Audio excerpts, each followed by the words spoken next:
that the organization is going through this cycle and making sure that this remains a priority, and again, is something that's consistent and continuous as opposed to something that's haphazard.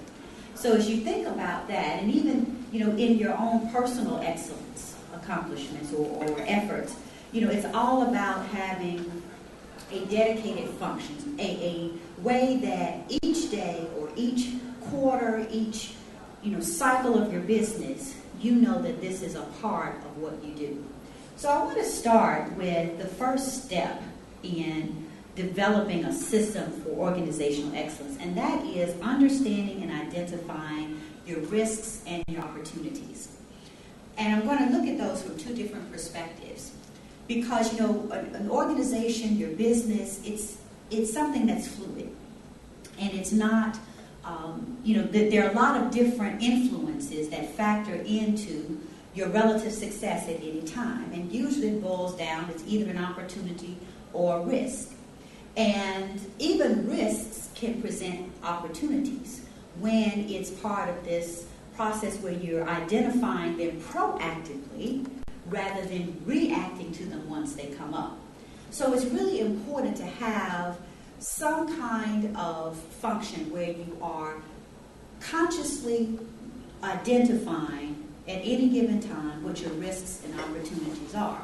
Because this allows you then to prioritize resources, to understand where your human capital needs to be deployed, what changes you need to make in your system, and how these risks and opportunities are going to influence your business outcomes. So that's the first thing, is having a dedication to identifying that. The second part, as you go around there, is having committed performance improvement activities. And, again, this can be very elaborate, where you have, you may engage Six Sigma methodologies, lean methodologies. There are all of these different performance improvement methodologies out there. But the point here is to have some component of your day-to-day activities where you are identifying your opportunities to improve, so that when you have things that don't go as you would like for them to go, you can learn from those opportunities and you don't repeat that. Because one of the things that I found, in my responsibilities as general counsel and having to oversee the results of errors was that oftentimes those things that rose to be very severe issues were those where there was not this process of really understanding what went wrong. And, usually it was a process issue. Sometimes it was just pure human error, human behavior, human inaction or action. But usually there was a process where, without the active identification of, what the process breakdown was, it was something that was inevitable to recur. So that's something that's really important, is to have identified and dedicated performance improvement activities. And again, it can be something simple as at the end of a project or the end of some service delivery to ask the question, what did we do right? What could we have done better? And the reason those are the two simple questions that performance improvement activities boil down to is, a lot of times we only focus on what did not go right, what did we do wrong, what could we have done better. And certainly there is information that is inherent in that question. But if you want to have consistent and continuous service excellence, product excellence, you need to be aware of what you're doing right so that you can replicate that. Because if you don't specifically identify that, it kind of becomes this serendipity. And so you don't really identify what it is that is working. And so it's important that your performance improvement activities basically boil down to those two questions. Now, this next part of the cycle is education.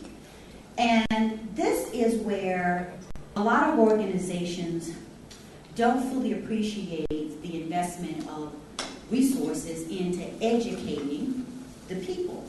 Because you can have great technology, you can have great capital structures, great buildings, great, contracts and things that you're bringing in to generate revenue. But if you don't invest in your people, then you're not going to have the outcomes that, or as good of outcomes as you could, if your people are operating at the same level of proficiency as the technology that you utilize. So education boils down to basically two types of education. You have adaptive education, adaptive learning, and generative learning. Now, adaptive learning are those basic skills, those technical skills that your people need that are specific to your industry. So if you're in a manufacturing industry, it's being skilled at the particular equipment that they have or the tools that they're using, okay?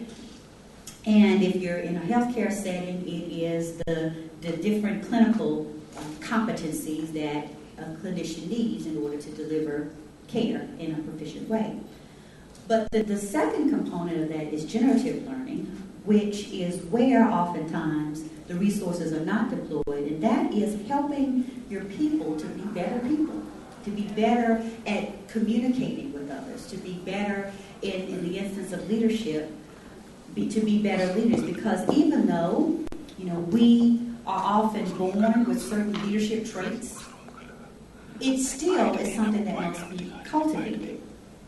And, great leadership doesn't happen by accident. It happens through a systematic approach, a continuous approach, and being consistent at certain competencies.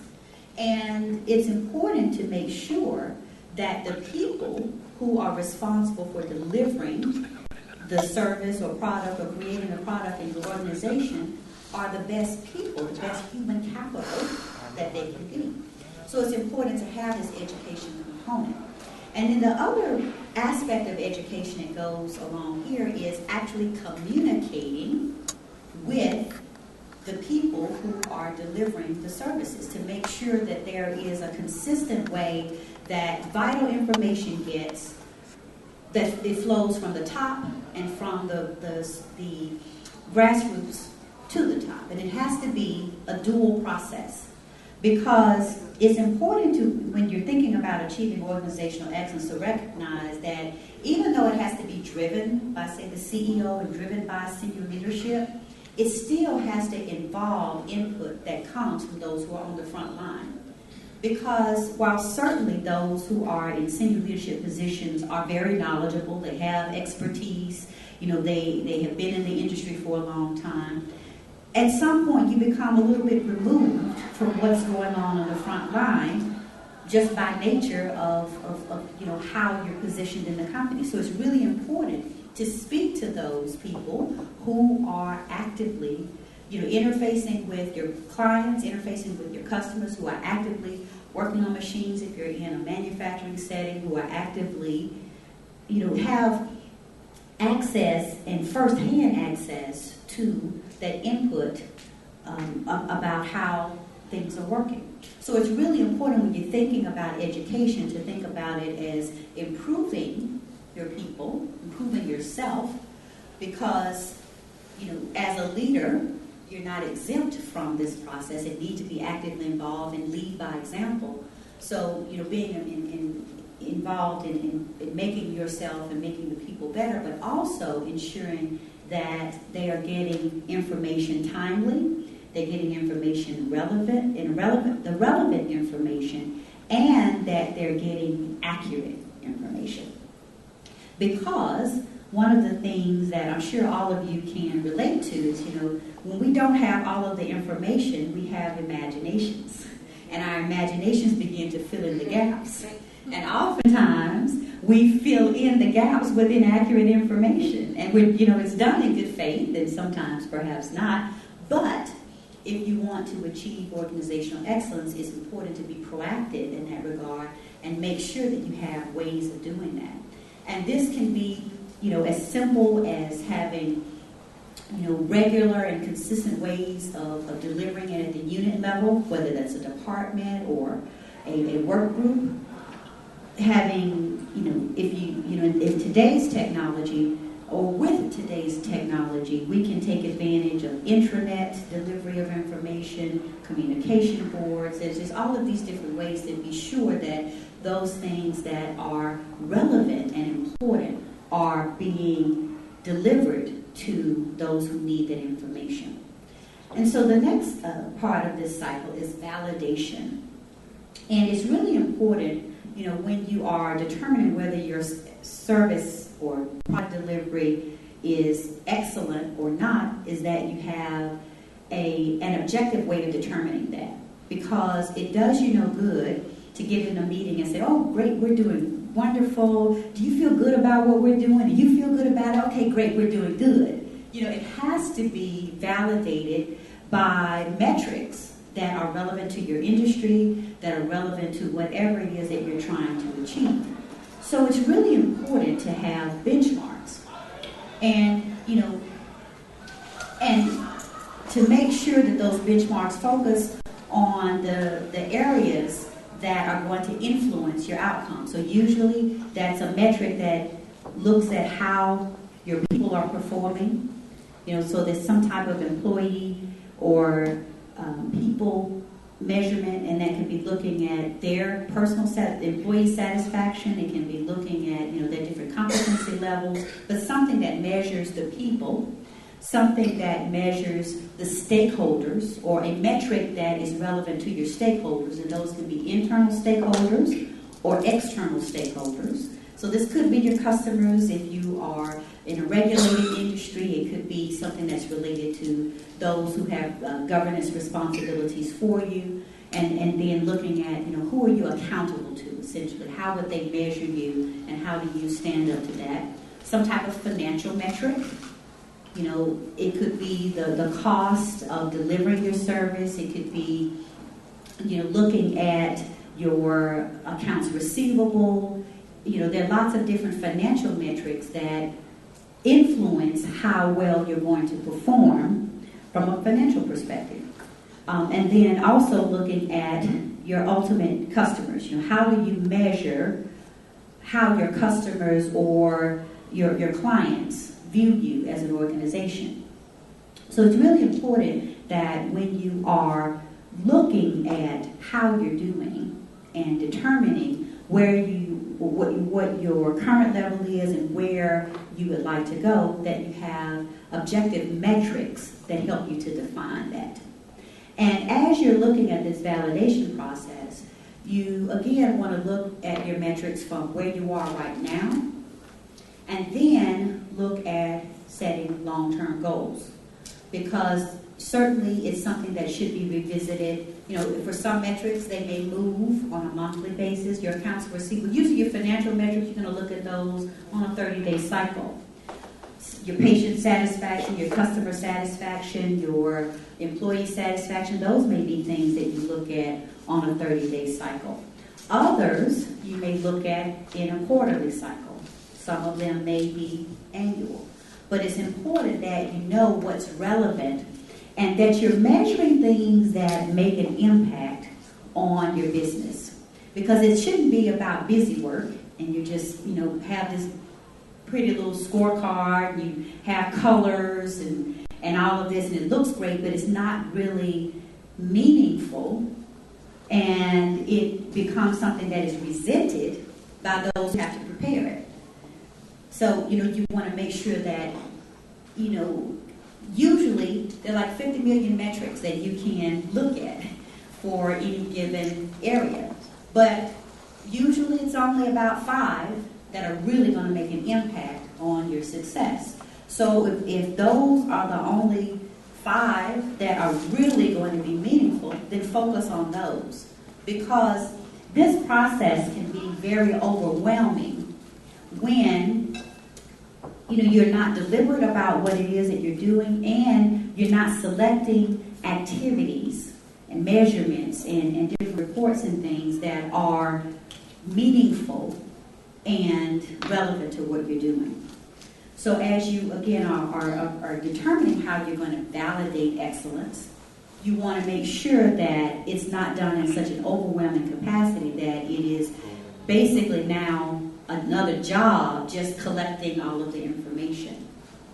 And the reason that you collect this information is to ensure that you're making data-driven decisions. Because a lot of times we make emotional decisions in our business, we make reactive decisions to what's going on, and at the end of the day, it's very important to ensure that you're making data-driven decisions.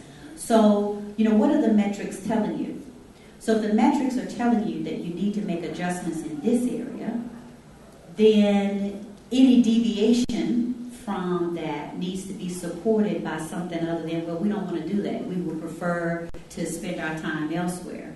And that way, you are able to justify what it is that you're doing, and it's backed by the relevant and meaningful data.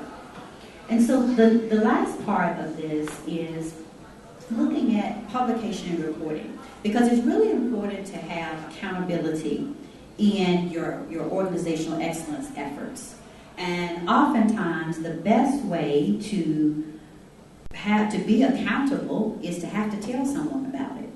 Because I remember in my healthcare organization for which I worked, we had quality metrics that were publicly available to any patient or any physician or any community member at any given time. So it wasn't like if we were unsuccessful at a metric that we could bury our heads in the sand. Someone was going to know exactly where we were in our quality performance. And so that served as a big incentive for us to be sure that we were paying attention to those metrics and responding to them and ensuring that we were consistently improving in those areas.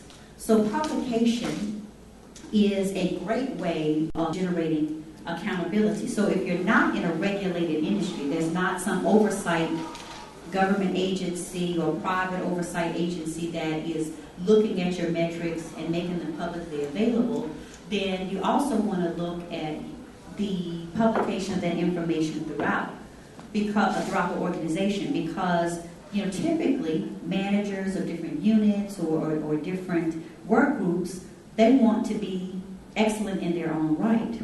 And having friendly competition, if you will, among those business units is a way to generate accountability, but also to ensure that everybody understands where they are in the process. And as you're looking at this system, one of the things that I found to be a very important exercise in healthcare delivery was to make sure that everyone in that delivery system knew how the quality of their unit impacted someone else in the organization. So I'm just going to use a healthcare entity because that was the entity that I worked for. So you have patient access. That's where people come into the hospital, right? Where they're registered, where you get the correct demographics information, where you get the correct insurance information, where the process gets started. Well, if you don't get the correct information there, it impacts that patient's experience throughout the cycle. But if the registration clerk in patient access doesn't understand that, he or she may not put forth the diligence to get the best information that they can, because it's just kind of something that, I'm just showing up for work and put this stuff in the computer. But it's really important for people to understand where they are in that process and how the quality of their output impacts the quality upstream and downstream in an organization, which is part of the education process, it's part of the communication process, and it's also part of the publication process of making sure that people know exactly what's going on and how they impact everyone else in the organization. So I have gone through the overall system and shared with you, those different components. And what I'd like to do now is to get your input, because I'd like for this to be interactive. Because, like I say, this is the end of a very long day, and I don't want y'all to go to sleep on me. I want y'all to be very attentive. But I do want this to be an interactive exercise. So what I'd like to now do is to get your thoughts on how you have approached organizational excellence in your own entities or in your own organizations, and where you have identified best practices, challenges, and just different experiences in this spectrum. And one of the things that you may find is that even though at this point you've not necessarily identified what you're doing as a dedicated organizational excellence function, you still may be doing this in your organization. It's just a matter of becoming systematic, continuous, and consistent about it to where you can define it as an organizational excellence function. So, with that, I would like to ask of you, what are your experiences with, or have you experienced any of these different concepts? And what are some things that we can share about helping our organizations to improve and to be more consistent in delivering service and products at a level of excellence? Yes.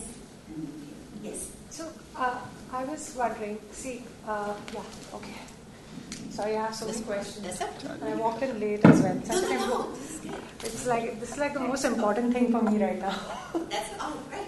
Yeah. So, I run a startup, and it's also an impact-based startup, right? So, if I look at the opportunity and the risk identification, it's basically the problem, right? So, the problem on the ground is basically agriculture, climate change, and small-scale farmers. Okay. So, if you just take one problem, creating a market for the small-scale farmers. So, that is the opportunity. Then the risk identification is that the supply chain is erratic. So, we have fixed that. Then the performance improvement activities is also, we basically set goals. Like we say that we need to increase the selling activities of the farmers from A to B, right? And we set like, say, performance activity of say 3 months that we have to create these many markets for it. Then what we do is that the education, which is at 2 levels. So one is actually education to the farmer level. So like we'll be like, okay, now you have to tell us if you can actually provide us with these many products. And then I go to my team and say that, listen, we have to increase sales by this much. Then after that, we validate and we cross-check that are we going to be able to actually create these many markets and do we have that much supply? And then where we actually fail is a publication reporting, because I don't know what are the metrics to actually measure my impact, not only at the community level, but also the impact at the customer level, because it's such multi-pronged stages we are actually working. So we also don't have bandwidth. We don't know what kind of publication reporting. It needs to be as part of the system. So I'm really clueless. Yeah. And that's often a challenge, for many different industries, particularly service delivery, where there's not published benchmarks that are out there. Yeah. And so I often face this because I had a compliance department. I'll just give you an example. So I had a compliance department as part of a healthcare system. Well, there just weren't very many benchmarks that I could look to set or to easily pull and use for my validation and reporting. So one of the things that I had to do was, in identifying, the stakeholders to which we reported, because, I looked at things like, I didn't want to have lawsuits, right? So I would look at the number of new lawsuits that were created each year and comparing those, to previous years. So I had to create a benchmark based on past history. And if you're in a startup, well, you're not going to have years and years of data to pull from, but you do have the previous 30 days, the previous quarter. And so, it's identifying, those things that are going to make a difference in your business, and then beginning to develop history about, when you look at the previous 30 days, when you look at the previous quarter, when you look at the year before, and using that to begin to set internal benchmarks that you create. And the publication and reporting, it doesn't have to be anything elaborate, but it has to be meaningful to you. And so whether that is, depending on how you communicate with your farmers, is it making sure that, they are aware of where they are relative to the benchmarks that you've set, that you've identified that are meaningful to you. So, it's the whole point of this is not to become something that's cumbersome and, something that you're doing, but that it is meaningful to you. And sometimes you have to tweak it. And the challenge with benchmarks that you create is that you have to avoid the temptation to tweak them to meet, to make your performance look better. Once you set it, you need to commit to using that benchmark for a certain period of time, and usually don't change them more frequently than a year at a time. So you can at least see, is this benchmark working? Is it something that's relevant? And then make tweaks, in your next cycle. So hopefully that answered your question. Okay, great. Yes? Can I just add? Sure. Because we do this so it can pick up on it. Yes, okay. I just wanted to say to your specific problem, sometimes working with your customers as to what information they can provide you, what they track. It's not about you inventing the wheel. Go and ask them what they have information on and what they're willing to share with you. And just an example from my own background, we had a lot of problems with stockouts of anti-malarial drugs in Africa when I was working for a pharmaceutical company. And we had no systems. We had no inventory system, we had nothing. And basically we got the pharmacists to text us when they had no drugs. So use what you have. Don't think, well, I haven't got a reporting system, I haven't got SAP. It's like, no, but everyone's got a phone, a text message. Maybe you offer them a discount if they send you a text message every week telling you the delivery was on time, or there's, like you were saying, how much they could produce. Find a way that you can communicate using what you already have, rather than worrying about ticking boxes about systems and things like this. And the systems will come, believe me. When you get to a certain scale, the right system will come along to make your life a lot easier. But until you get to that point, you don't, excel and use what you've got.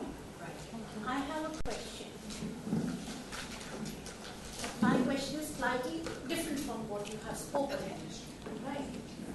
I need to understand that for a startup, or anyone who is beginning his business, that he has to chalk out a framework. And in the framework, he has to designate the duties and the funds as well. So, how much percentage should he keep for what? If that can be decided, or it can be, is there any framework like this is, for a startup, this is more important, and for a startup, this is not required. So, at times, decision making becomes very confusing. Where to invest in, where not to invest. Because kind of 2 points about startups as it relates to developing systems.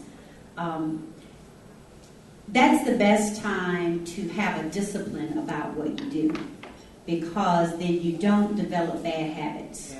Okay? So that's why it's really important for a startup, as early as you can, to have, again, that dedicated organizational excellence function, just thinking like it. Okay? So, again, it's not about complexity as much as it is about relevance and developing good habits. Okay, so I just wanted to say that, because when you asked your question, it made me think about that. Now, in terms of the decision making, and determining, what do you track and what you don't, it ultimately has to boil down to, what are the critical success factors for your organization or for your startup in this time period. And so in the first year, what are the make it or break it factors that you need to be aware of at all times? And so, that's where you begin. And again, it may be 10 things that you need, 10 things that are out there.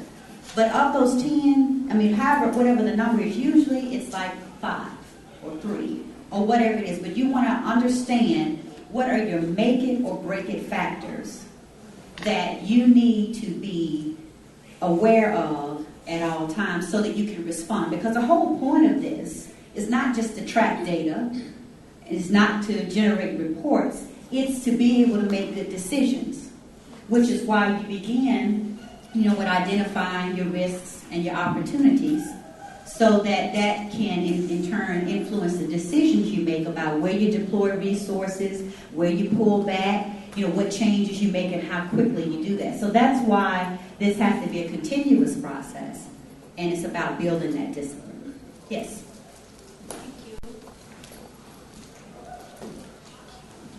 This is actually an amazing session, even as an existing entrepreneur, because a lot of times when we are doing our business, we're working in our business and not always on our business.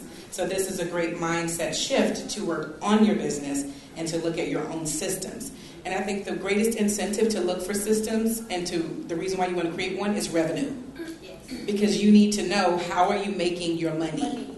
Yes. And when you can follow the steps to when a deal closes and when you get an order and when you get the revenue, then that's the moment to stop and say, okay, what did I do? What were the steps that got me here? And then the next question is that you should ask yourself to help to influence creating a system is, how do I make more of this? So that's what gets you back into... How do I make more of it? That means you need to spend more on marketing. Well, not necessarily. Marketing might not be the key if that wasn't the way that the revenue came in. Maybe the revenue came in from networking here, and you might say, I need to spend more time at targeted events where my customers are. And maybe that's the investment that you make. It might not be spending money putting together marketing systems, but I think having that awareness and always just being in tune with your business and not taking it for granted because revenue is coming in. Because we can make money. The question is, can we keep making money from the same customer? Or are we chasing new money every time? So I think those are the questions that we get to ask ourselves, even when we've been in business for a while. I'm just going to just follow up to that and then get to your question. Thank you. Thank you. Well put. You're welcome. Right, because that's why I said, a very important question to ask is, what did I do right? Yeah. Instead of, again, always focusing on, okay, what went wrong? Because when you ask yourself, okay, I closed this deal. Now, what went right about this deal? Then you're able to capture things that you can repeat, training and education that you need to share. You can begin to, because all of this is also about efficiency, so that you can replicate excellence in an efficient manner rather than working hard, trying to figure things out, so you're always responding. So go to your question and then to your Okay. Well, the question I have is about learning. Okay. I also work, I'm a doctor, so I work in the healthcare sector. In the government department, we find that, sometimes many doctors do not have very good communication skills, So, am I right? No. When she's her face, the look on her face is like, somebody else knows other than me. Please pardon me, even the handwriting. Yeah, oh yeah. Okay, leave the handwriting aside. You talked about adaptive learning and generative learning. So I wanted to ask you, with your experience in the health sector, what proportion of the learning is more important, and how do we go about, really, because I want my doctors and my staff in my hospital to really be, as you said, to be better leaders, because many of them are not, some of them are very good professionals, they perform good surgeries, but their PR skill is so what can I do about that? Yes, that is a very great question, and it's actually something that I've had to deal with, in this whole process. Because one of the challenges, particularly with physicians or in any other organization, whatever your highest skilled professional is in that organization, is time. And also getting them to understand the value of communication skills or taking a class in something that's not directly generated to taking care of the patient. So one of the things that I found that I had to do was, if I went in and said, I'm going to give you an example, like in health, in the United States, we have this law called EMTALA, Emergency Medical Treatment and Labor Act, I think is what it is. But anyway, basically what it says is that if a patient shows up in the ER, you have to treat them. You can't turn them away if they don't have insurance, okay? So this was a consistent challenge for us because within that were a lot of different technical things that the hospital was responsible for, yet it was the physicians that had to carry it out. So my initial response was to go to them and say, y'all must take EMTALA training because they've got to understand what these fundamental things are. Well, as you can imagine, they did not go over very well because they didn't want to be told what it was that they didn't want to be told what to do. So one of the things that I had to learn was, what are the, most physicians or professionals, whatever the industry is, they want to do great work. It's very rare that you have somebody who just doesn't care and doesn't want to be a better leader and doesn't want to do better. But I had to understand what are the incentives that are going to influence this physician to want to do better. And the thing I had to learn, I had to talk to them, and which is why it is important in this education process, is that communication is a key component of that. Listening to them in terms of what are their priorities, what are their fears, and you may not, physicians typically are not going to readily say, I'm afraid of, but in listening to them and understanding what their challenges are, you can gather that. But the thing that I ultimately found was that what physicians cared the most about was being able to deliver health care to their patients in the most efficient manner. And anything that took away from that time at the bedside, they didn't want to hear it. So you had to get them to tell you and be a part of the process, how tie in what it is you want them to do to being able to achieve that goal. So, being a better leader helps them to communicate with the healthcare delivery team more. If you can communicate to a nurse in a more efficient manner, well, then your orders are going to get carried out in a quicker time frame. So that's where communication is more efficient or more is beneficial to the physician. So it's all about the listening process and going in with, okay, here is an outcome we'd like to achieve. What are your thoughts on that? How do you think it can be achieved? Because a lot of times what you'll find is the solution that your actually delivery person at the front line, their solution is a lot better than anything you could have come up with yourself. So listening to them, understanding their priorities, their fears, their motivation, and the things that are demotivations to them. I just wanted to share, I have a question. So I've worked with Regis Business Centers, the world's largest business center company. And I was leading their West market for India. And what I've learned from them is phenomenal. So first is they focus a lot on training, a lot. So as a region head, it was my responsibility to continuously train my team on the same aspects every fortnight. And that is part of my KRA. Number one. Number two is they were very quick on implementation.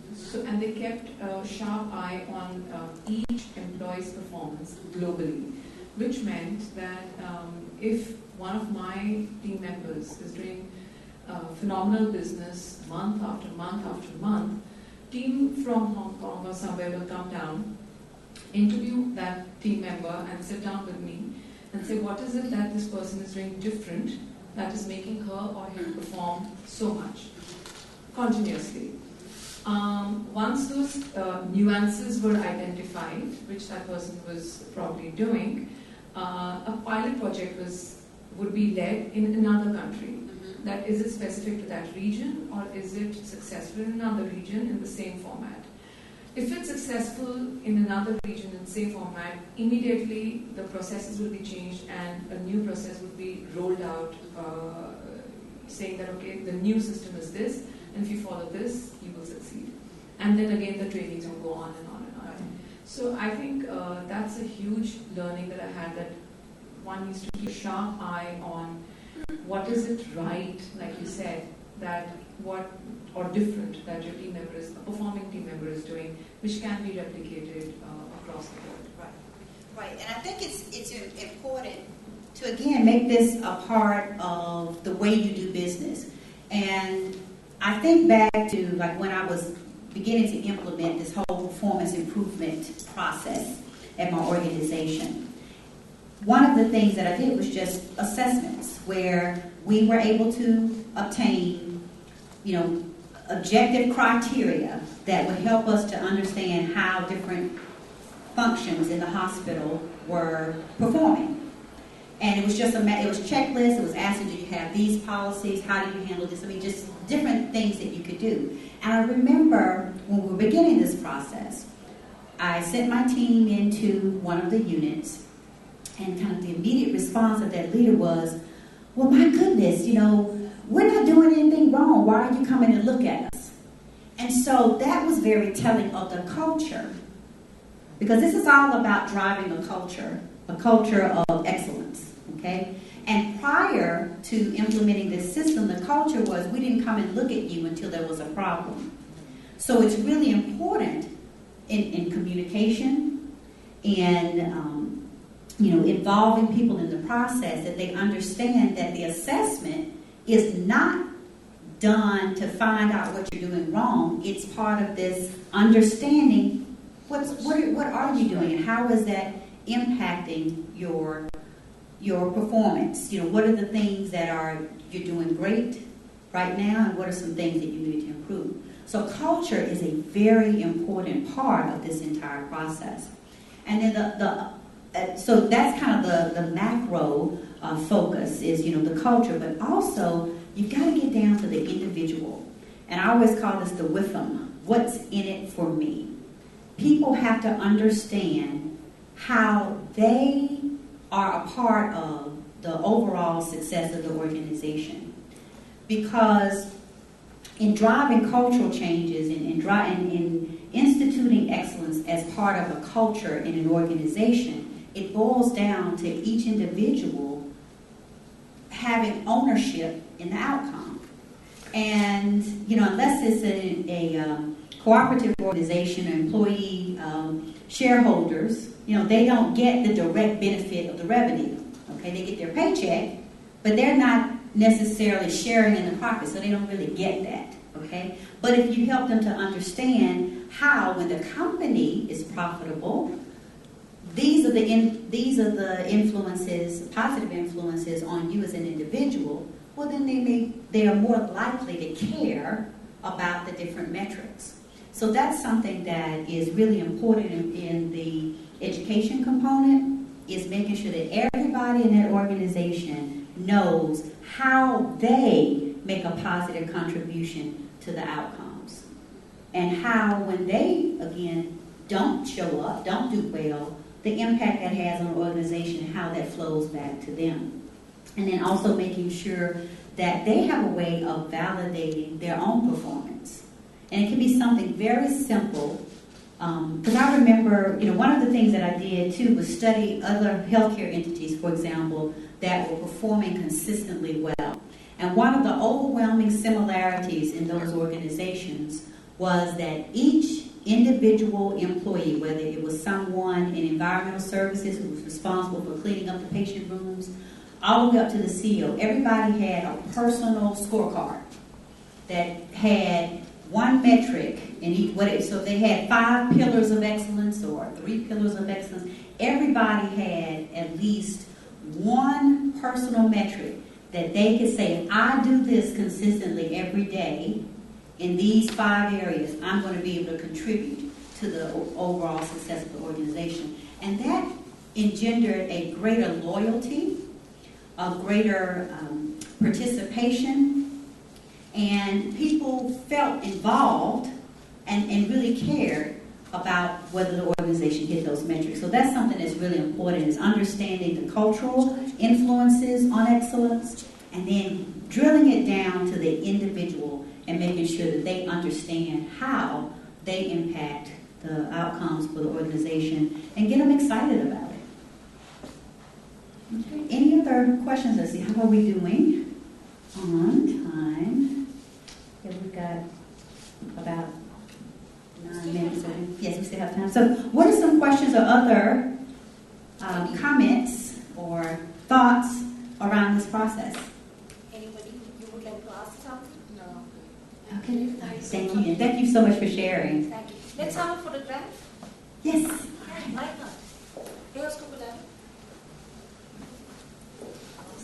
Great session. Thank you so much, Dr. Stephanie, for a wonderful session. Thank you. And excited to watch how this advances. You're making us all business women. Please join in. Please come. Please come for a pic. Please join in here, please. Yeah. Please join in, ladies. Please come. Thank you.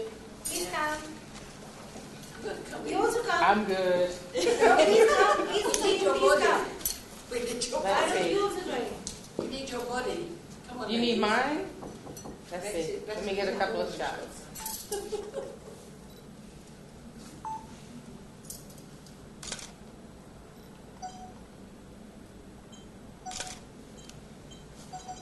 Thank you. Thank you. Thank you so much.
हो जाएगा अगला section.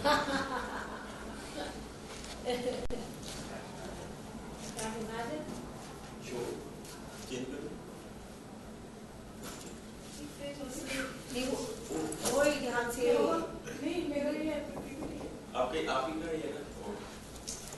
एक minute बोलो सुनो. स्मिता. क्या हुआ? डब्बी है यहाँ पे कोई. एक डब्बी वो लेके गए थे.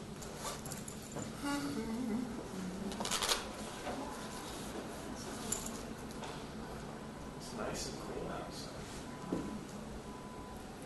It was cloudy since morning now. Yeah, it's not just snow. Yeah, it was cloudy since morning. It's good.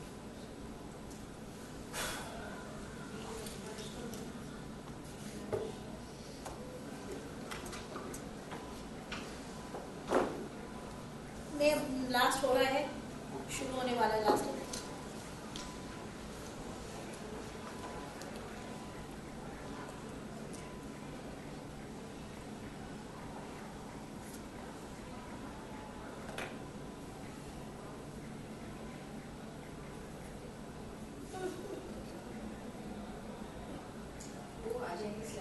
So you get till tomorrow? Yeah, our flight is at 1 in the morning. Same here, my flight is 2 in the morning. So what am I going to do and where am I going to stay tonight? At the airport? Lobby? I mean, I guess for us it's not as bad. We'll be there till 11 p.m. Both of them. Some things to do until 2 You'll a.m. be staying in the hotel? Or you'll be going to airport? We didn't stay here. We're staying in Smithaa jump. अच्छा ये staying but ये भी तो video बना रहे हैं. हाँ मुझे इधर से करना पड़ेगा. थोड़ा आगे यहाँ भी आ सकती है. इधर sit on this chair and do it. और फिर वो कौन करेगा? For some time. हाँ फिर तो ये क्लिक कर दो. वो क्लिक करेंगे मैं वीडियो बनाऊंगी.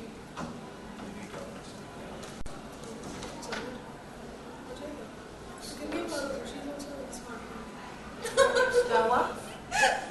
What happened? ये Facebook पर लाइव से था टाइम ऑफ टुमारो कैसे करोगे? बड़े बड़े सोने लगे. बड़े आप बैठ जाओ. आप ये ड्यूटी कर लो. वो ड्यूटी कर ली. यार I'm not somebody. अभी शुरू करना because I have to bring her in. She doesn't have a phone with me. But don't get lost. No, I'll come back. यार ऐसी भी क्या बात है? तो बंद कर दूँ क्या अभी? फिर बंद करके वापस ही पड़ेगा. उसको भी ऐसे ही छोड़ दो. अपने आप लॉकआउट होता है. इसी में फिर भैया यहाँ से एयरपोर्ट की तरफ से रोड से बाहर निकलते कोई मंदिर पड़ता है यहाँ पे? पता नहीं. रास्ते में चलो बिस्किट खा के आते हैं. तो आप देख लीजिए. ये सामने ही टेबल पर होगी. Okay. Generally we don't come over this side very frequently. There are so many. You're from Delhi only, I'm from Delhi. But इस side में छतरपुर मंदिर हाईवे घूमने Gurgaon. Chhatarpur. Are you talking about the highway? Because there are so many temples here. There is Akshardham temple, there is Chaturvedi temple, there is Bharat Mata temple. I wouldn't know about it. There are so many of them, so I don't know which one I'm talking about. Did you see it? On which road? Yeah. How far is it? It's just maybe a quarter mile that way.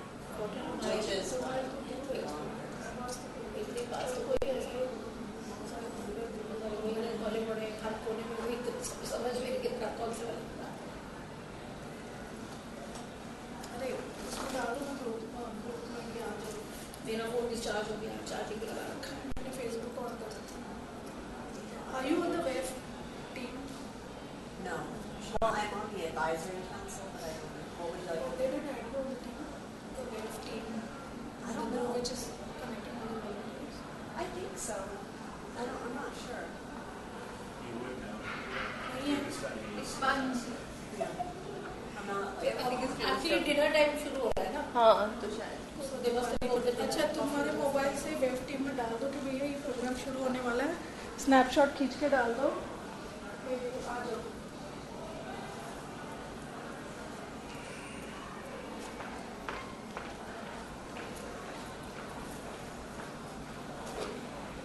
5 minute बचे हैं ना? We still have 5 minutes. I'm suddenly feeling blank. Are you the only one? There's also speaker, no? She has not turned up. She added last minute. Yeah, she has not turned up.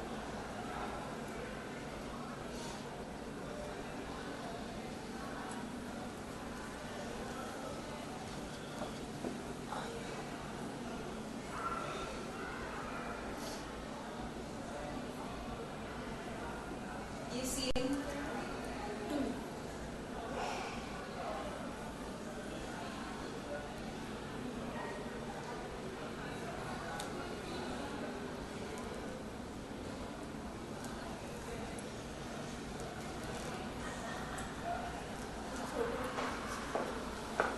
Okay, it looks like something is happening in bed. Okay. Oh, please come. Point. Hello, Mr. Lawyer. Hi. Good afternoon. Hello. Finally here with the mic. Sorry? I said finally I'm standing here with the mic and speaking. Yeah, looking forward to it. Because I've been sitting in the corners and speaking all the time. No, but I've done impromptu sessions. I've taken at least 5 sessions already. Oh, nice. Oh, really? Yeah. Wow, you've been busy. Yes, because when the speakers don't turn up, they push me go take something. Yeah. Go speak something. So impromptu sessions have been happening. Yeah?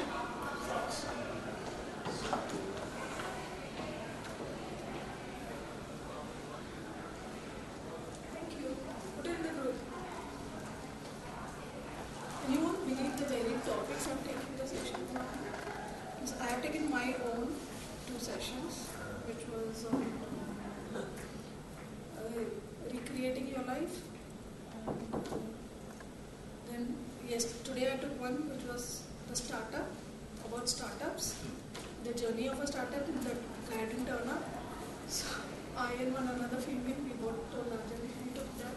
So I took one on startups, then we took one on culture and heritage and all, traditions and all. Wow. That female was nervous to take it, so I joined her.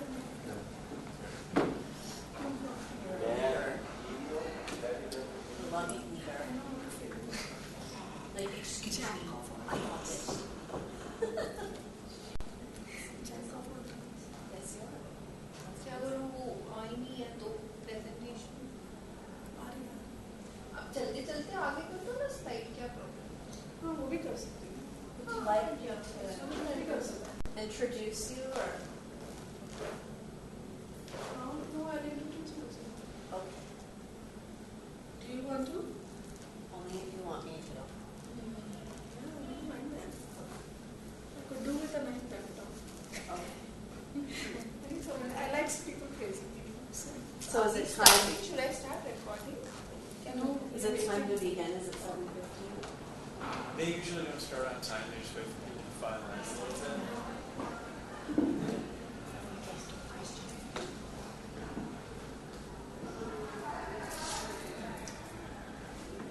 Wait.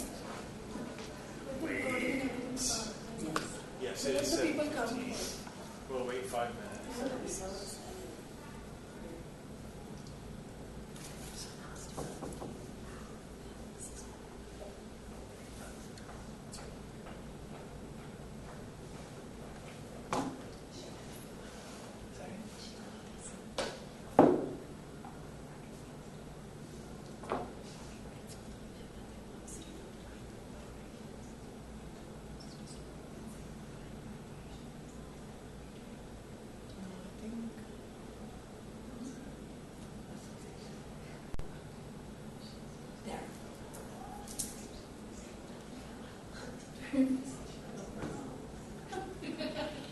It's okay. They're recording 24/7 and broadcasting. All right. Well, That's okay. The we're moments were being captured. need to start now. On the World Wide Web. On the world.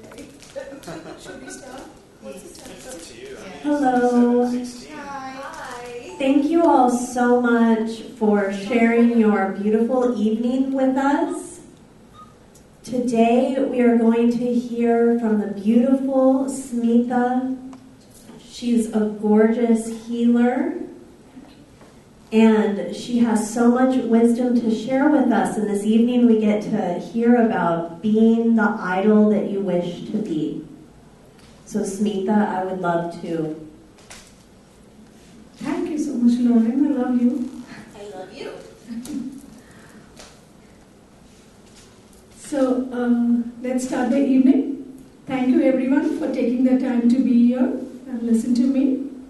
So I will be speaking on the topic, be the idol you would wish to follow. So before I start, let me tell you a few words about myself. I actually call myself a holistic healer, a light worker, a spiritual advocate, because I'm always advocating about spirituality, and a cosmic adventurer, because I love astral travel and I do a lot of it. Most of the times I'm in the astral world and in the different realms than on Mother Earth. So I'm a Reiki master, a tarot card reader, a shamanic practitioner, and a life coach. I take seminars and workshops to help people heal themselves, go deeper, learn about themselves, be the best they can be, find their truth, be their own guru. That's my motto, be your own guru. So I help people unlock their souls, find the key to their souls, and live their life to the fullest.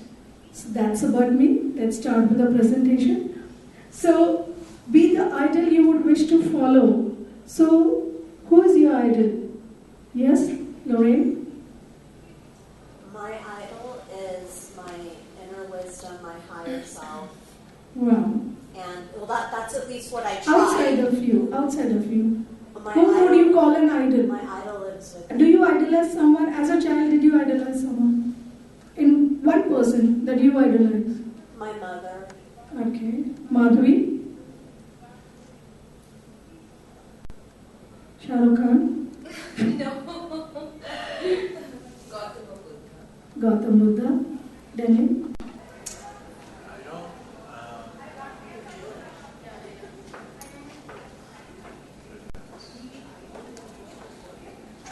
Back as a child, who I would have idolized, maybe my dad.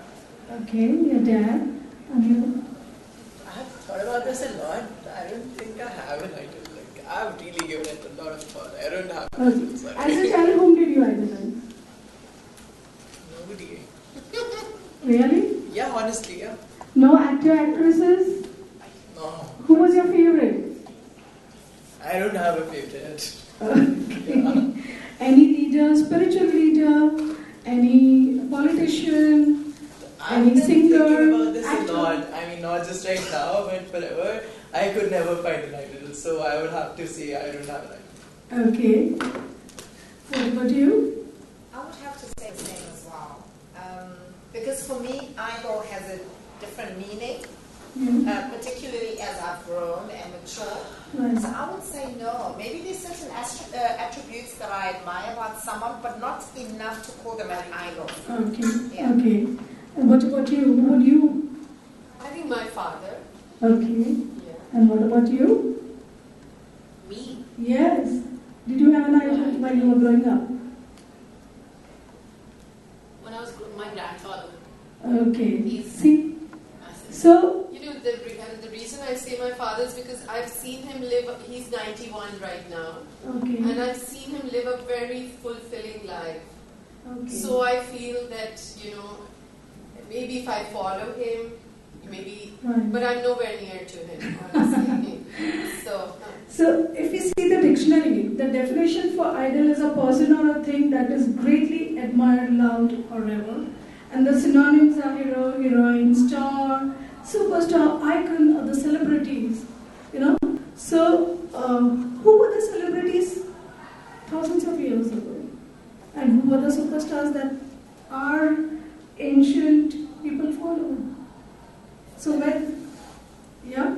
somewhere it started from there.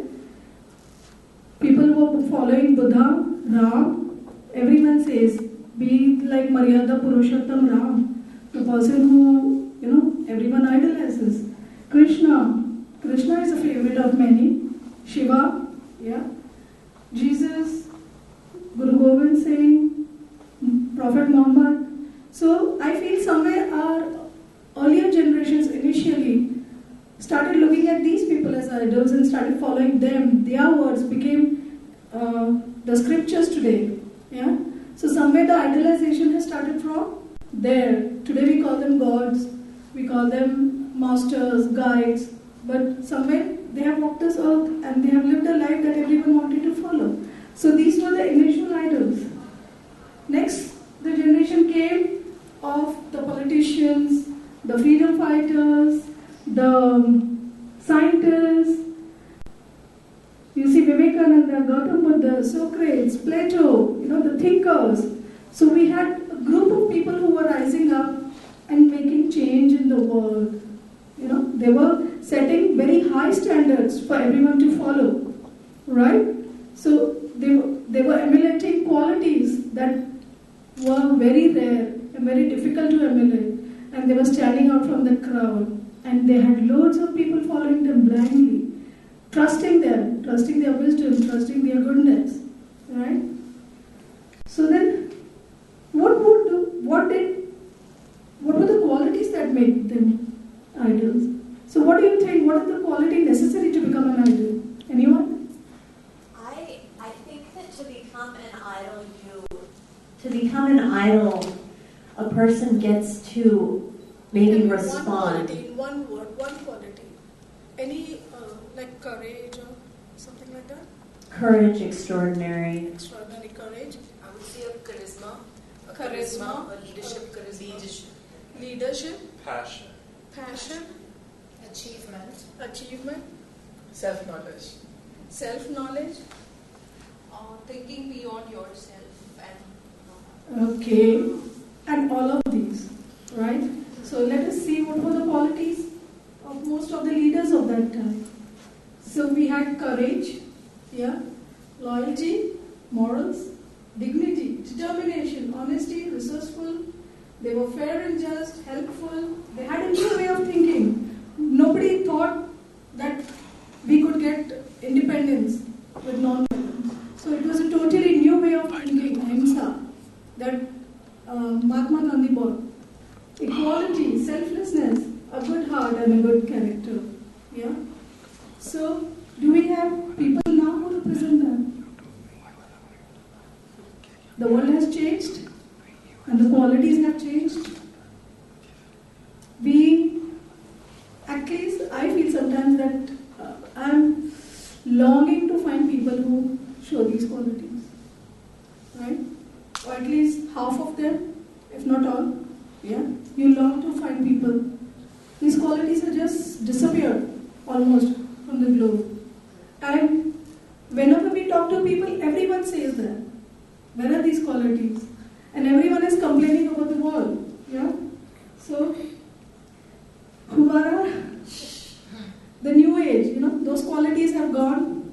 Those new age idols, you see the next generation whom they're following. You saw the craze in Mumbai 2 days back for Justin Bieber. Lady Gaga. She wears meat on her body to attract attention. Yeah. Salman Khan, though many people love him, and he may be a good human being. I'm not judging any of them. They 100% have good qualities, but I'm just talking about the perception they have created and the perception people have of them. So Salman Khan, he's driven his car in drunken driving. He was in jail. Yeah, but he's a superstar in India. Dr. Asaram Bapu, he was supposed to be a very spiritual guru, but he's in jail now for sexual molestation and rape. Trump, I don't want to say anything about him. Oh, why not? His face says it all. Yeah. I like that one. His face says it all. Like, I totally am at a loss of words whenever it comes to him. I really don't know where to start and what to say. I can't find the words in the dictionary. So when you OMG, really? Our children are going to follow them? Really? Can't we give them better than that? Do we want our children to be like them? No. But today's children are following them. So what happened? When did this change happen? And what caused it? What do you feel? In one client, who can tell me what changed? When did this change happen and what caused this change? Television. Okay. Any other option? Greed. Yeah. Yeah. Sometimes what happens is people end up not living to your expectations. So that's what causes the change, and that's what caused it. True. I think laziness. Laziness. Okay. Madhvi, can you have your input? Yes, selfishness and greed, Okay. basically. Competition, maybe. Somewhere, Competition, don't you desire. feel that the meanings, how we are seeing the world today, we all feeling that, right? I have heard people saying that the world has become very materialistic. We all feel that, yeah? People have become selfish, addicted, impatient, stressed, angry, violent. We all feel that, yeah? We have no time, no money, and yeah, everything is so expensive, bad quality. We are not liking anything in this world at this time. So the deterioration has happened in the world, in the fabric of the people. Yeah, everything there is a deterioration. And why did this happen? If you see today, the words that we were talking about just now, which we were holding in very high esteem, look at what they have become. So what was called as courage, honesty, morals, helpfulness earlier is now called foolishness. Isn't it? So when people help someone on the road who has had an accident, they say, are you foolish? The police will harass you. Don't go there. Right? In India, that does happen. Cowardice, selfishness, backbiters, they are called wise. So they say, no, they'll stand and click the photo of that person dying and they think it's wise, but they will not help. So they say, that was very wise. You didn't get into any shit with the police. Right? They do that, yeah? So everyone you see, whenever there's an accident on the road or something is happening, they are all video recording it, clicking photos, but nobody's doing it. Yeah? The liars and the conmen, they're called street smart. You know? And we all have seen that movie, The Wolf of Wall Street. He was a conman, and he was a hero in the movie.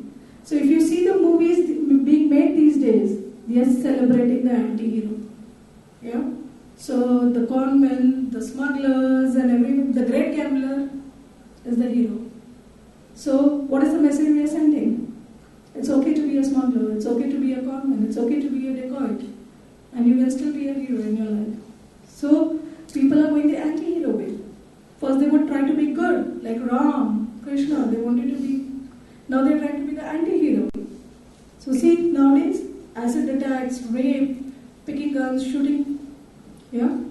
So they want to be, because they want their 5 minutes of fame, or 15 minutes of fame, so they'll commit suicide for that. We had that in Mumbai. A boy jumped from the hotel balcony just to be famous. So he committed suicide. How can you beat that? Yeah? So all the meanings are changing. What is dignity and morals earlier is now called old-fashioned and crude. Oh, you're very old-fashioned. Yeah? We see that.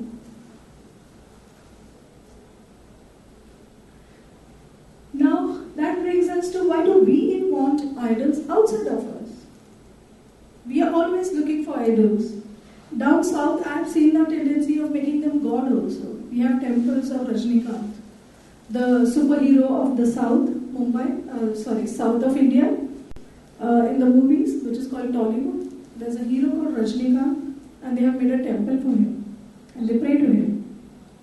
So, why do we need that? Why? Because we feel this inadequate, not good, ordinary. I have no special qualities. I'm not as strong, rich, educated. I was born in the wrong family, city, nation, and we are too busy. If you see the normal middle class people, they say we have to earn our bread and butter. We don't have people or to rise above all this or to do anything for the family or others or society. Yeah? So, all these beliefs are stopping us from becoming an idol. Whereas, to become an idol, there are only 3 things required. It's not such a big deal. Yeah? You just need to change your beliefs, you need to reprogram your mind, and you need to recreate yourself. That's it. Yeah? So all those beliefs, the negative beliefs we are holding on to, that I'm not educated, I'm not as smart as them, they were lucky, they have become superheroes, or they have amassed so much wealth, they are good at business, or they are... You can do that. If you see Barack Obama, from where has he come up? What special did he have? Nothing. Very ordinary life. If you see the richest man in India who was Dhirubhai Ambani, the biggest Ambanis, the most wealthiest person in India, his father came from very, very ordinary life. He had a very ordinary life. Our Prime Minister. Our Prime Minister. He used to have a tea stall. And today he's the Prime Minister of India. So, it's just your beliefs, right? He believed in himself. He thought he could change himself and he recreated himself. And then, I always feel, we think we are not idols, but we are always an idol. People in our house, we are always an idol for our child. As elder siblings, we are always an idol for our younger ones. Isn't it not? Yeah? So, a child, however much the child may, people say they are influenced by TV or they are influenced by, the Facebook and social media is so strong, we can't control our children, but the child is always watching his parents. And he will always emulate the parents. He will sit like his father, he will, the girl will cook like her mother, she will learn everything, she will apply makeup. I know, because as a child, when my mother went out and she would wear a nice sari and go in the sari she would leave behind, I would try to wear it and be like her. Yeah, and that's why when I was 8 and 10 years old, I knew how to wear a sari because I would watch her and I would do it. Haven't we all did that? Apply lipstick just like our mothers. Trying to plait our hair. Boys have done that, wearing your father's shoes and trying to walk in it.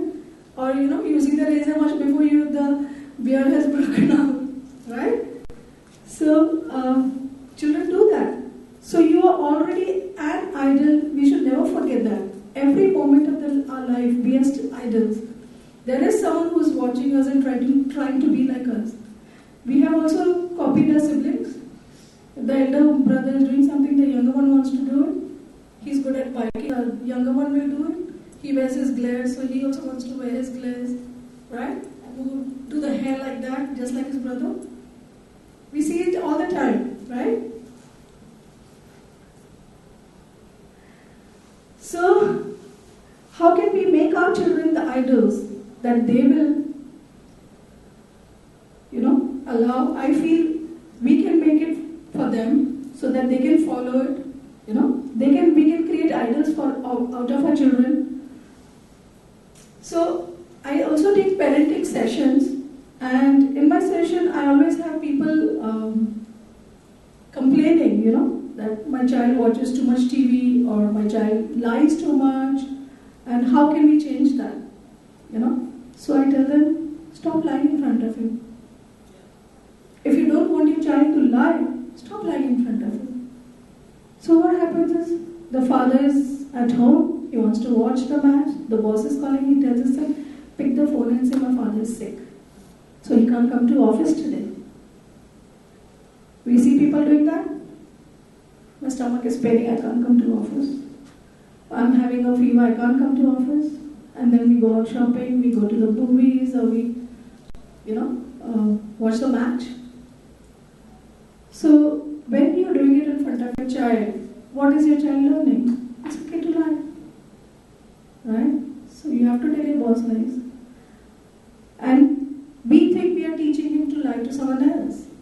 But actually, he's only learning how to lie. Right? So, tomorrow he's going to lie back to me. If I teach him to lie, if I teach him to steal, from someone else. He's going to steal from me one day. So that is what is happening. So whatever we want to teach our children, we have to emulate it first, right?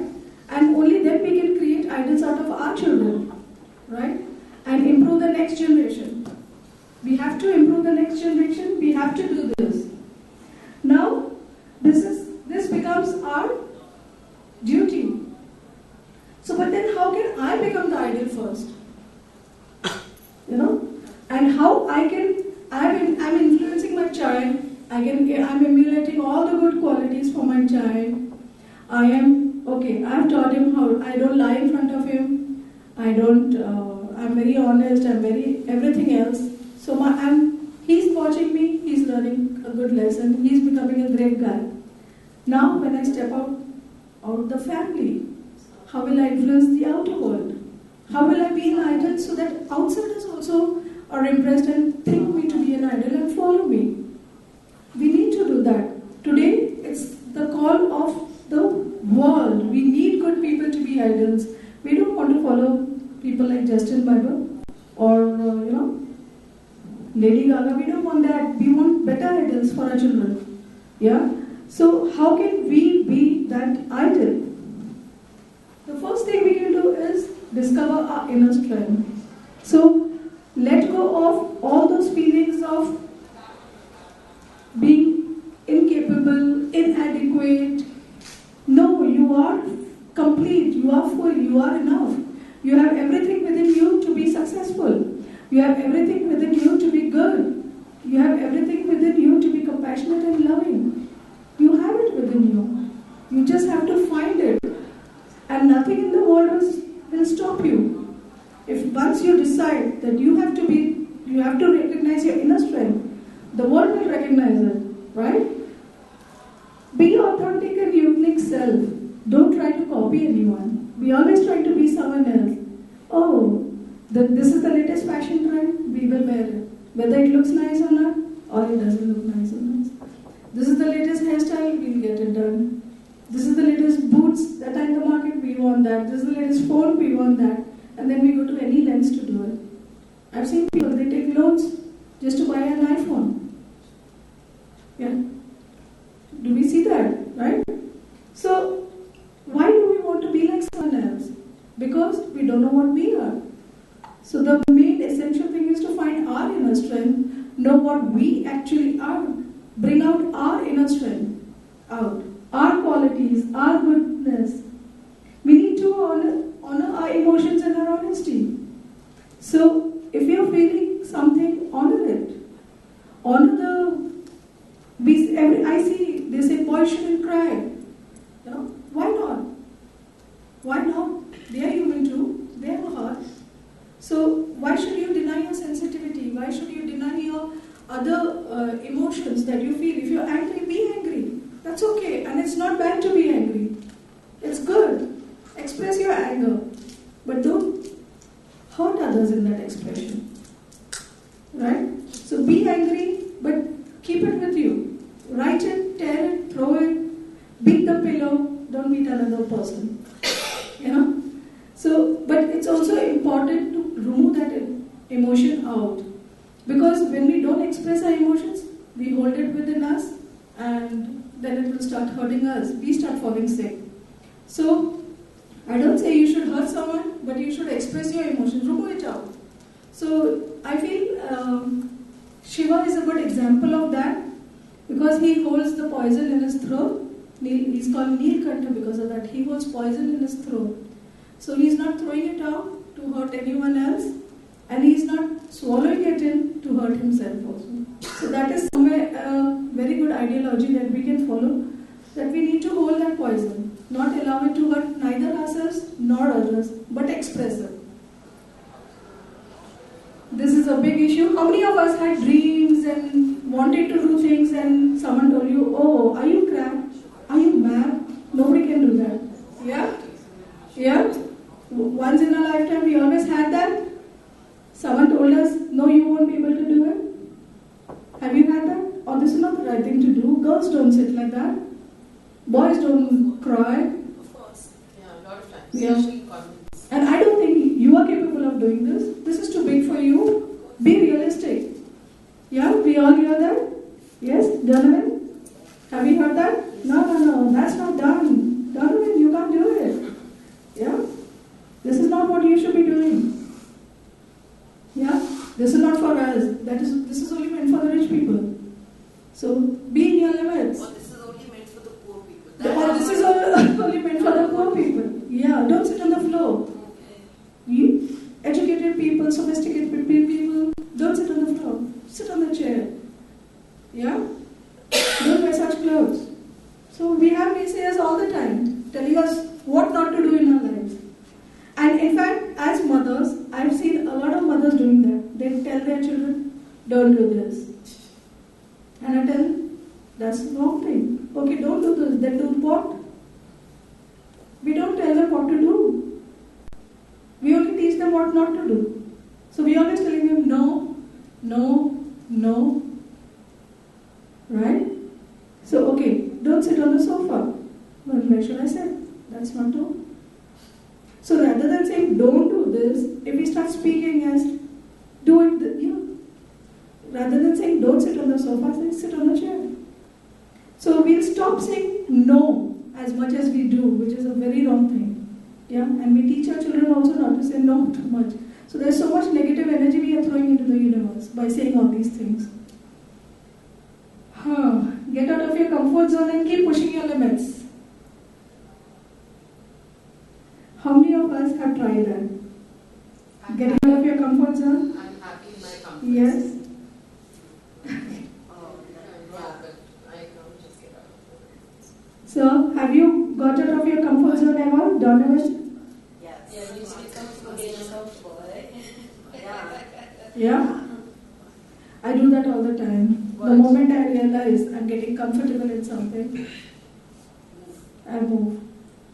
I don't. Then we are stuck where we are. You know? And then we blame our destiny, we blame our parents. Because of them I couldn't do it. Because of my husband I can't do it. Because of my in-laws I can't do it.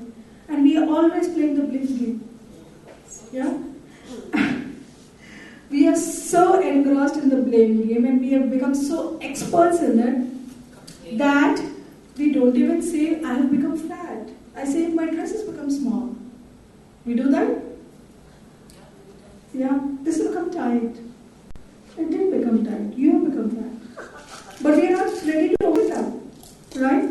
So we are used. But when you lose weight, it's like, oh, I've become something. See? And when something good happens, I've become thin. Yeah. And when we achieve, it was my hard work. It was my idea. And if you lose, it was the circumstances. I lose. See, I had told them it will not work, but that guy pushed me into it. Or my mother pushed me into it, or my brother pushed me into it. Or the markets are bad. When people come to me and they say, I can't make money, why? Market condition is bad. I said, really? So everyone in the market is not taking money home?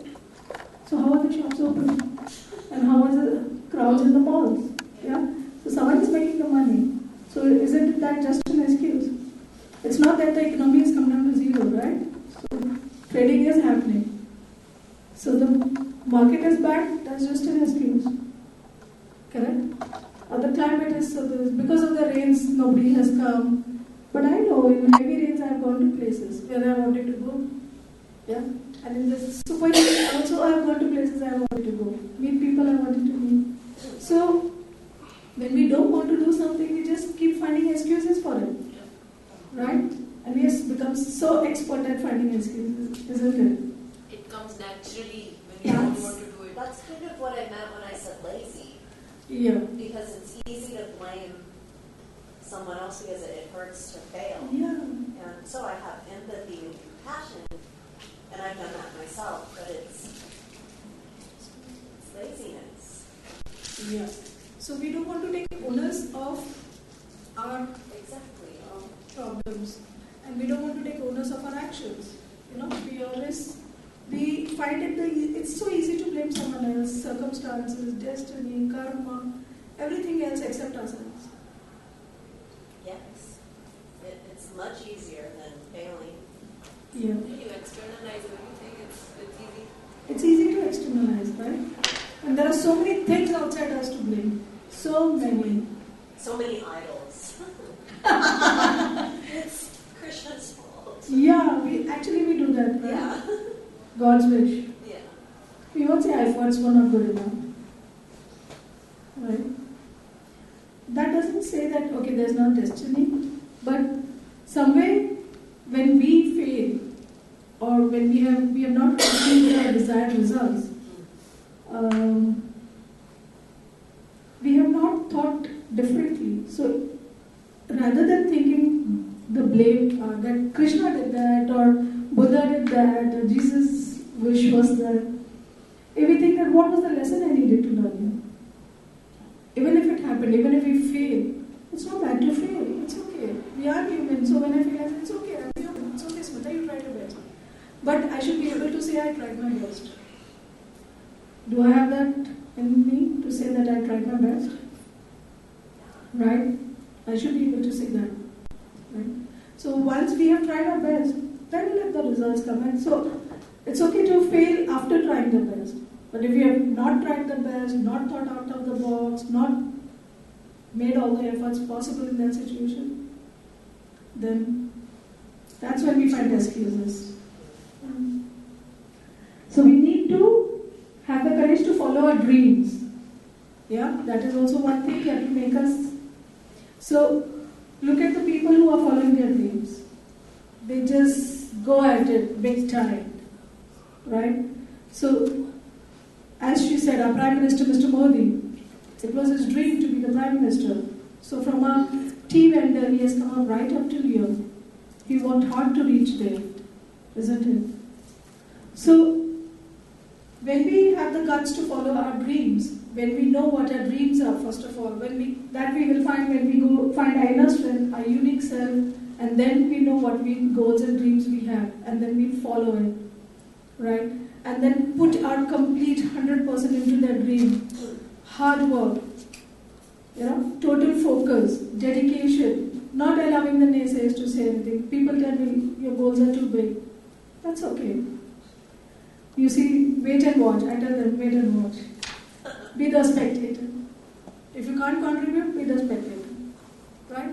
But I believe in them, so I'll follow them. Right? And without any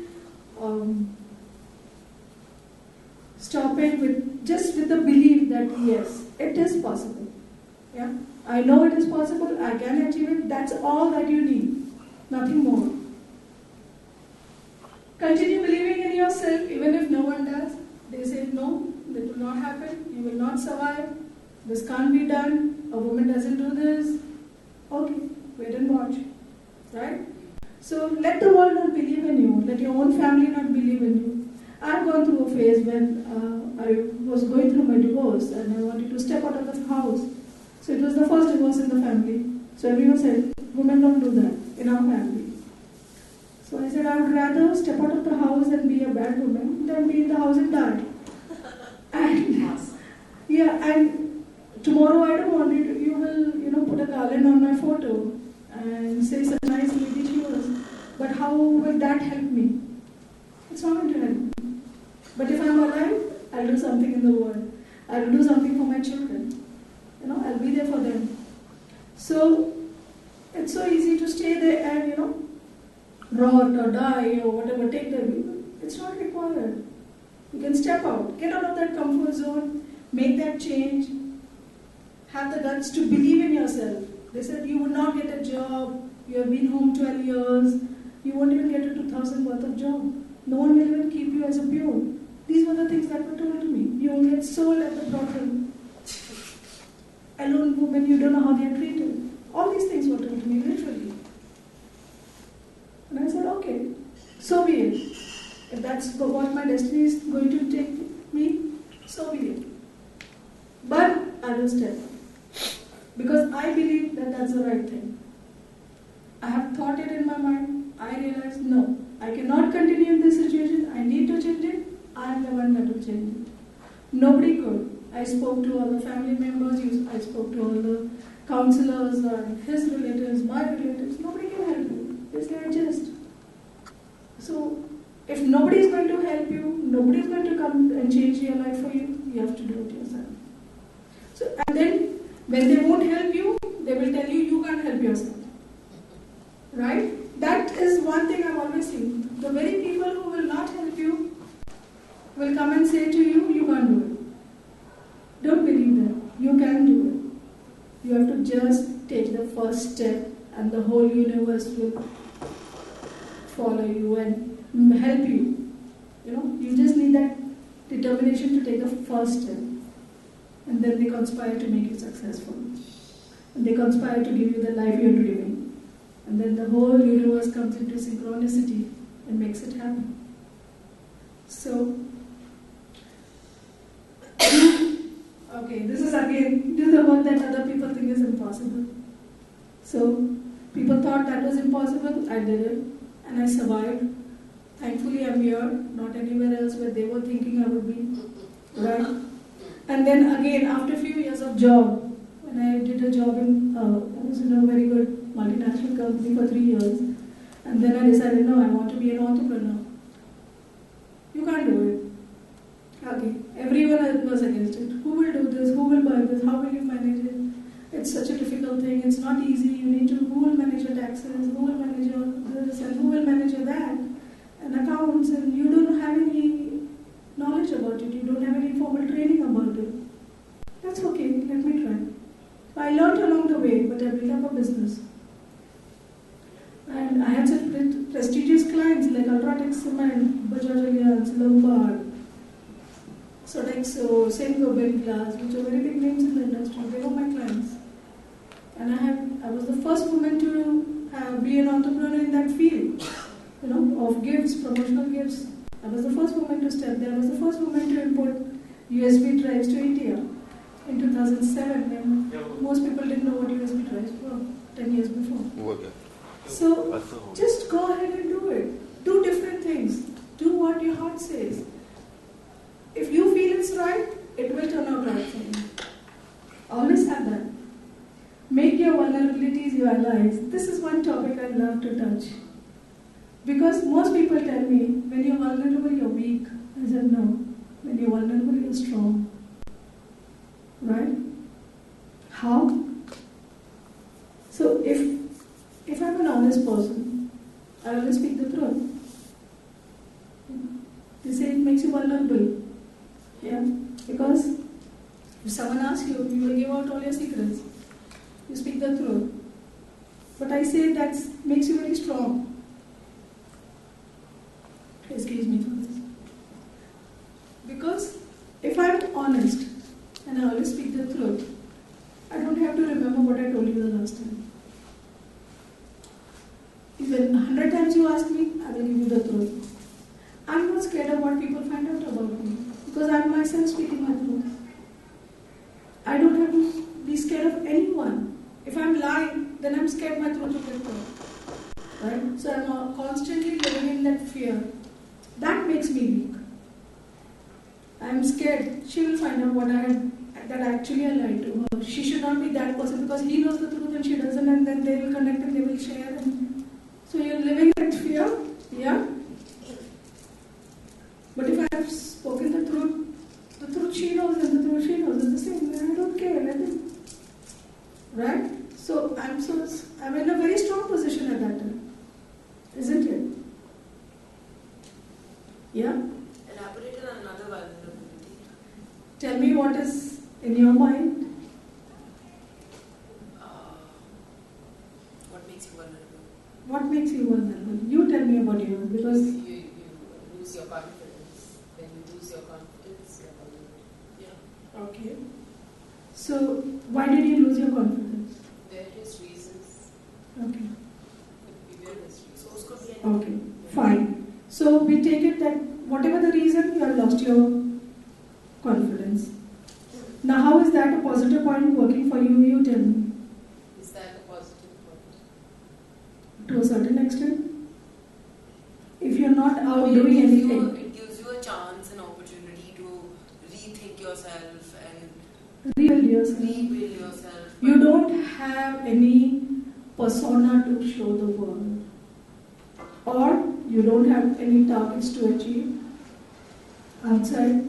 So, okay, you are lacking confidence at this time, but that will also help you go within to find out why do I lack this confidence, right? And once you go within, you will realize that all those things that are making you lack your self-esteem are the very things that will give you the strength later. So, because you have a family, you have stayed in the family, you are lacking confidence to go out. But tomorrow when you have a crisis, that very family you have that is standing next to you, which a career woman may not have because she has left her family and she's out. So everything has its positive and negative, it's just a perception how we see it. Right? So be confident in whatever you have. The problem is we are comparing it to two different things. You know? Okay. Let me give you an example of what I said just now. I have people coming to me for counseling. So one guy comes, I am such a nice person. I have a good job. I work very hard. I'm very honest. I'm very helpful. I go beyond my duties to do work in my company. But still that guy, he's always, pampering the boss and being very, what do you call it? He's in the good books of the boss. Yeah, he's always he's praising the boss and getting his way done. He's a very smart ass guy, And he gets the promotion and I'm not getting the promotion because of that. And he does he plays with the accounts and he's doing all wrong things and still he's, getting all the promotions I'm not getting. So I'm very depressed.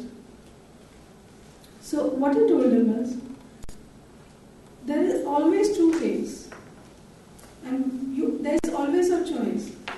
If you feel your boss is the type who favors such a guy, right, then either you leave the company or you be happy with what you have. You have a choice. If you want what that guy has, the success or whatever they have achieved, he has achieved, then you have to go that way because you are in that place. And if you are not ready to live with all that, you choose to be honest, then you have to be ready for the consequences of honesty. You can't choose honesty and want that.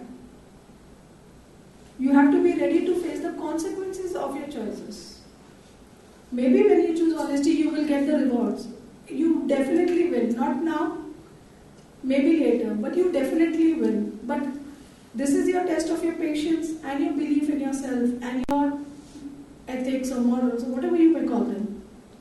That no, I'm going to stick to my path, whether I reach those millions or I don't. The millions are not important to me. Being on my true self is more important, and being in my peace and happiness is more important. We always have that choice. And if someone chooses, no, for me this is not important, the millions are important. And you trade your time for money. Then they go that way. Then they focus on just achieving what they want.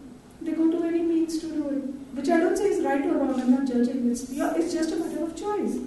That's their path, this is our path. So when you choose a path, you have to be ready to accept the consequences of your path.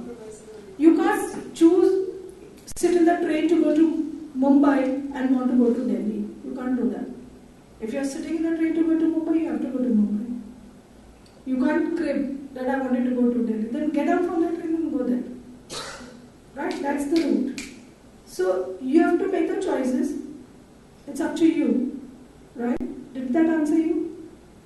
Not? You don't seem very satisfied.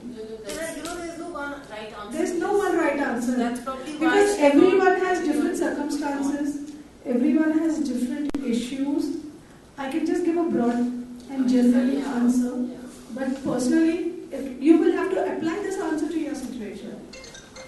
Yeah. So please apply it and see how you can sort it. If you can't, I'm still there. You can come to me personally. And I'll help you sort it on your personal level. Yeah. So I hope we have understood all this. So if we want to move ahead in this world, or we want to be an idol, and being an idol does not mean that, okay, we have to earn those millions, we have to be a film star, or we have to be known in the world. No, even if we are being the idol for this small community, if I can change the lives that are in this room, even if I can change one life in my lifetime, change it for the better, that's good enough to be an idol, isn't it? If I can affect anyone, I can bring a change in your life, even at this point, for something good.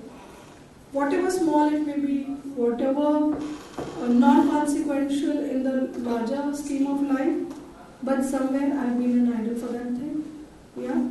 So just aim for that. Ultimately, the bigger things will come. They will happen. You have to start where you are, smaller. Even if you lack your confidence, be confident that your children are watching you, you are the idol for them. How can I make their life good?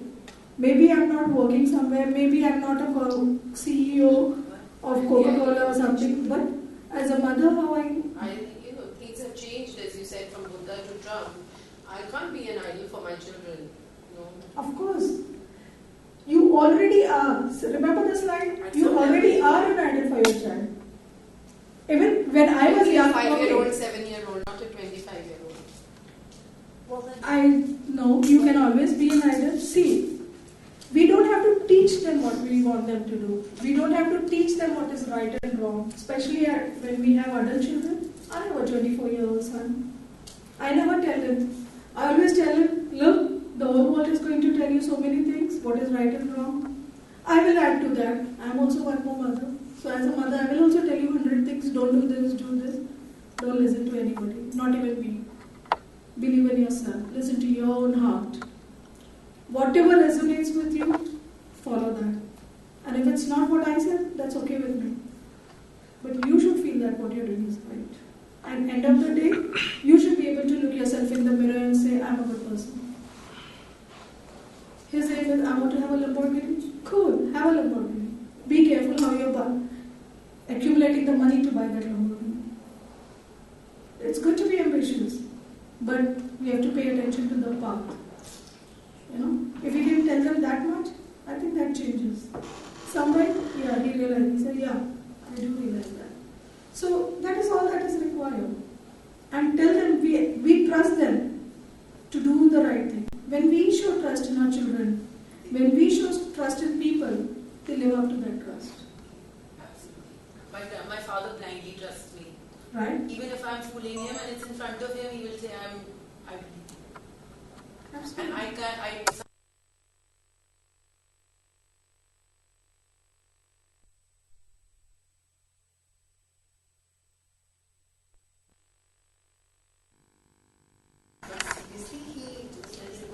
And once or twice this happened, and he had all the reasons, he had all the means to find out my lie, but he just believed it. He just said, okay. And after that day, I just can't lie to him. I just can't lie to him. Like I don't see a reason.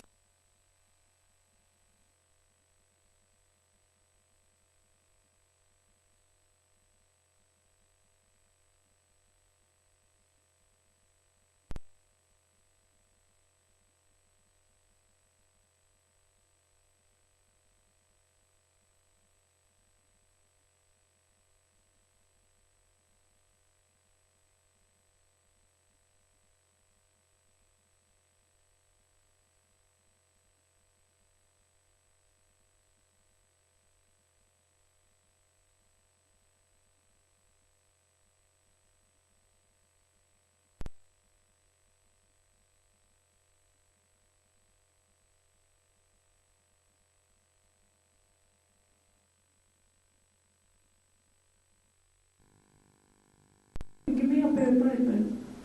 Why will not bring? That's my belief. And he started laughing. Can I share one more experience? Sure. From last weekend. So in Delhi, I usually don't wear dresses because I just feel awkward, like people stare and it's really unnecessary the way they stare. And that pisses me off, so I just don't want to go into that vicious circle. So I don't wear dresses. But this one night, I felt like wearing a dress and I didn't see anything else in my closet. And I decided to put on this dress. And it's super short. And I I kind of just sheepishly went up to my dad and I was like, Dad, I want to wear this dress. And he's like, okay, wear it.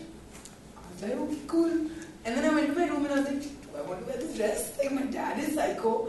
He's like, okay, wear it. Like, do I really want to wear this dress? Like, are you sure you want to wear this dress? Like, all of a sudden the responsibility was not shared. Yes. All of a sudden the responsibility was just mine. Absolutely. You know, I came into my room and I said, no, I'm going to wear the dress. And I put on a skirt on top of it. I put on a long, flimsy skirt. And I went down and I said, Dad, when I go to the house, I'll wear this. And when I reach the bar, I'll take it off in the car. And then I'll go to the bar quickly in the dress. And when I come back home in the car, I'll put it. And I was telling my dad this, and I couldn't believe that I was sharing this with him. It's because of the relationship, like, it's because of the trust he's put in me, the kind of relationship we've developed, that I was actually doing it with him. Like, this whole situation. I was impressed with myself. That's so nice. And that is the type of relationship we want. So I always encourage in fact, I'm the year for all my nieces and nephews and my sons also, they come and share everything with me. Because I don't try to be a mother, I try to be a friend. No, but at times children complain. They say, I mean, you can't be a friend all the time. Absolutely, we can't be a friend all the time because we have to have. I cannot forget that I'm a mother, and I cannot let them forget that I'm their mother. They cannot just say, pat me on the back and say, oh, what's up, baby? Oh, there is a line that you have to know. That's okay. They have to respect that I'm their mother. I'm double their age and whatever. I one day asked him to smoke with me. He was like, I'm your father. Stop. Yeah. That's it. I was just like, okay, not treading that territory ever again. And see, it's not that it's good or bad. Every family has their own values. So it's not that, okay, drinking is just because we don't drink or I don't drink, I won't say that drinking is bad. All my friends do. Or if I don't smoke, smoking is bad. I never see anything is good or bad. For me, everything is okay. It's just a choice. Right? I just feel excess of anything is bad. So it's okay to wear the dress you feel comfortable in. It's okay to smoke. It's okay to drink. It's okay to, do whatever you want. If that resonates with you, that's what you feel, that's okay with you. Your beliefs and your values, do it. Yeah? Nothing is good or bad. It's just our perspective and our intentions that make it. Why are we doing it? So, if drinking makes us happy, then you will be happy when you drink it. If you're drinking just to show off to your friends or to the world that, okay, I'm cool, I'm modern, I'm drinking, then you're going to feel very lousy after that. Because it's not what you believe in. So, that's all the difference that is to every situation. What's your intention? That's your karma. Your intention. With what intention are you doing? So once we are sorted in that, we know what we actually are, we know what our beliefs are, we know what our strengths are, we know what our weaknesses are. We accept ourselves as we are.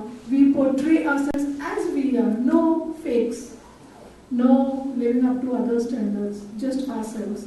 Following our dreams, having the courage to speak our truth, having the courage to say what we feel is the right and wrong, standing up for ourselves, standing up for other people. When we can do all this, won't we become an idol? Yeah? And wouldn't we want to follow such a person? Right? Who's living an authentic life. It may not be a Amitabh Bachchan, but even if he's living his authentic life, we appreciate such a person, right? Like even yesterday when Dina Dhaka was here, were you there in the Peacock room? So somebody actually mentioned that they really appreciate her simplicity, and just because she was wearing no makeup, she wasn't wearing a jig-tag dress, she was wearing very simple dress, looking very simple, talking real things, and she was really appreciated by a couple of people in the audience. Right. As compared to somebody who comes super dressed up, super decked up, fancy dress, this, that, and the other, you'd be appreciated just because everybody's going to patronize you, sure. But it doesn't come from a pure place. That doesn't mean that dressing up is wrong. Or it doesn't. Yeah, but it's your choice again. So if you're dressing up to show off to the people, I'm coming from the But if you enjoy dressing up, you feel good, do it. She was being who she is. Yeah, and actually I get asked this question a couple of times. You're a healer, you're a spiritual person. Spiritual people give up everything. You're still doing makeup, you're still applying nail polish. I said, because I'm spiritual, I do it. They can't digest it. So then I have to explain it to them. Why? Because I say, I believe that God is within me. The goddess, I am a goddess. So you tell me, when we go to a temple, do we don't adore the goddess? In a temple, isn't the temple kept spick and span? And we dress up, we pamper the goddess and the gods. Go to a Krishna temple and you will see loads of flowers and beautiful jewelry and amazing clothes, the most richest. So when we are doing that to that goddess or that statue that is representing the god, we are living gods. Why shouldn't we adorn ourselves? Why shouldn't we take care of ourselves?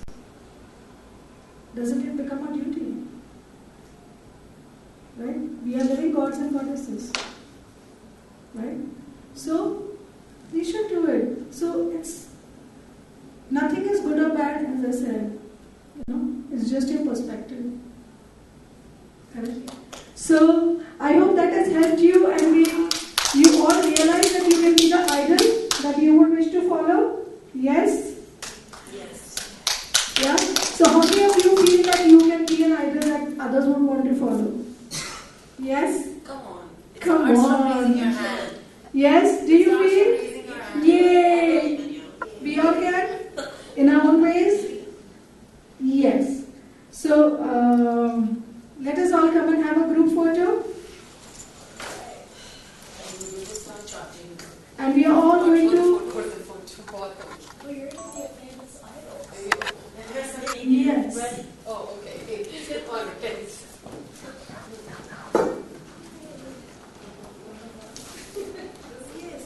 Just jump and say, yes, I'm the idol. Hi, how are you? So we are the perfect idol that we would wish to follow. Yes? Yes. So we are the perfect idol. Come on! Yay! We would wish to follow. Yes. Wait, ma'am. Wait. Yes, ma'am, please.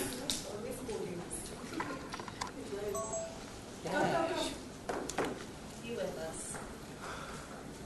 Come on, we are the perfect idol. We are the perfect idol. We would wish to follow. We would wish to follow. Yay! Yay! Yay!